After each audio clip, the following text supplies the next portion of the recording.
Non, Franca Sornin, elle est la présidente de l'Alliance Action Afrique. Au micro de Lorita Zondi, la française nous parle de sa structure et ses projets pour le développement du Bénin en matière d'entrepreneuriat et de formation professionnelle. Suivons plutôt. Bonjour Madame Franca Sornin. Bonjour Madame. Vous êtes présidente d'une structure qui s'appelle Alliance Action Afrique que vous avez créée il y a environ 1 an et demi. Alors parlez-nous de votre structure. Ma structure a 3 missions principales. Elle appuie des programmes d'éducation, elle favorise l'accès à la formation professionnelle et elle soutient l'esprit d'entreprendre. Qu'est-ce qui vous a motivé à prendre une telle initiative? Alors, je suis une ancienne DRH, directrice des ressources humaines, donc j'ai œuvré dans différentes structures, dans la banque, l'industrie, l'informatique. Et à un moment donné, je me suis posé la question sur le sens que les entreprises recherchaient, comment on pouvait travailler sur les valeurs et comment on pouvait les incarner. Donc, à partir de cette réflexion, je voulais associer en fait le monde économique à travailler sur des projets solidaires. Et j'ai eu l'opportunité de venir au Bénin dans le cadre d'une mission humanitaire. Et à partir de ce moment-là, j'ai rencontré des personnes qui travaillaient dans le registre des compétences ici au Bénin. Et quand je suis revenue en France, je me suis dit, je sais ce que je veux faire. Je voudrais travailler avec des entrepreneurs français, mais aussi des entrepreneurs béninois, pour travailler sur le sens et leur implication dans des projets sociaux et solidaires. Créer de la richesse à la fois localement ici au Bénin, mais aussi en France. Voilà, c'est un partage d'expériences.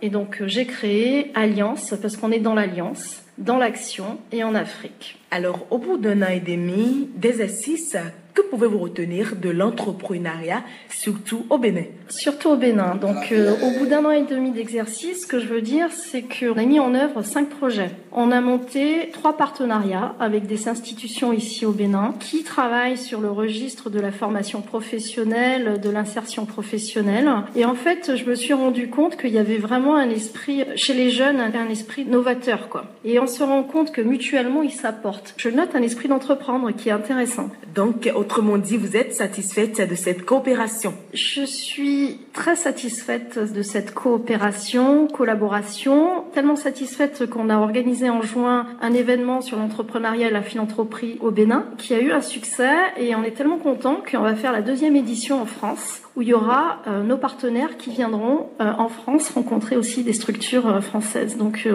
ça marche bien. Au Bénin, Franca Sornin, nous comptons des dizaines de structures sur l'entrepreneuriat, la formation professionnelle, technique et autres. Alors qu'est-ce que vous nous apportez de novateur, de différent dans ce secteur? Alors nous, on soutient des entrepreneurs qui œuvrent aussi dans le champ de la formation professionnelle. C'est-à-dire que, par exemple, on a soutenu un chef d'entreprise qui a monté une école dans la restauration pour former des jeunes issus de la rue. Vous voyez? Donc les entrepreneurs qu'on soutient aujourd'hui, c'est des entrepreneurs qui ont des projets de formation et qui sont dans le domaine de la formation professionnelle. Donc dans l'objectif, c'est d'aider des jeunes qui n'ont pas eu la chance à se remettre dans un cursus, dans une formation qui a de l'avenir, puisque par exemple la restauration, si on développe le tourisme, on aura besoin de cuisiner, il va y avoir des hôtels, etc. C'est des métiers qui sont porteurs. Donc voilà, on est à la fois sur des patrons qui sont formatés de telle sorte à créer des filières de formation porteuses pour des jeunes qu'on remet dans un cursus